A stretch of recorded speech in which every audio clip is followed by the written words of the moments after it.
Nosaltres som els Every Night, som un grup de la comarca del Maresme i aquest 2013 estem presentant el nostre segon disc, que es diu La palla va cara. Durant el 2012 ens hem dedicat a treballar un repertori nou, molt més concret, molt més conductor.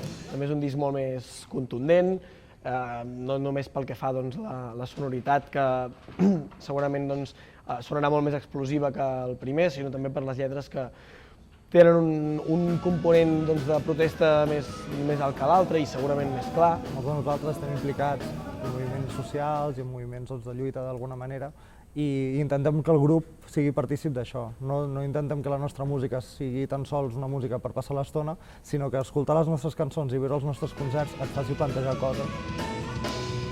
Si escoltes tot el primer disc, pots veure una evolució del que ha estat Every Night i com les cançons han anat prenent forma i han anat constituint el que és el nostre estil. Aleshores, quan vam treure el disc ja teníem preparades cançons noves que nosaltres havíem anat fent i havíem anat treballant pensant en un disc.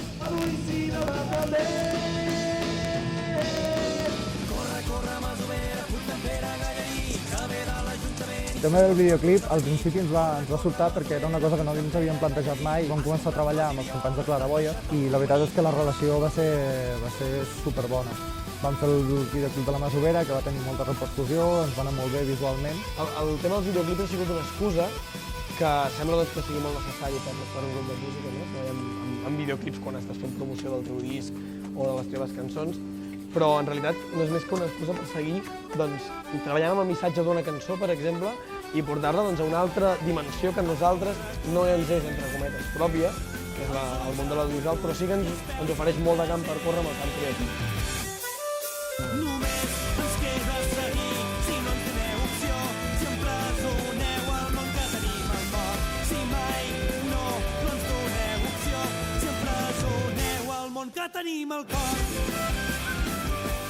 Les xarxes socials ens permeten estar comunicats amb els canals i amb les parts de les xarxes socials, enteses com a persones, que ens interessin més a nosaltres. Llavors, evidentment, això també ens permet, com a grup, tenir una proximitat amb el públic i amb tota la gent que es vulgui interessar per la nostra música, que d'una altra manera no tindria. Només ens queda seguir, si no ens doneu opció, si empresoneu el món que tenim al cor. Si mai no ens doneu opció, si empresoneu el món que tenim al cor.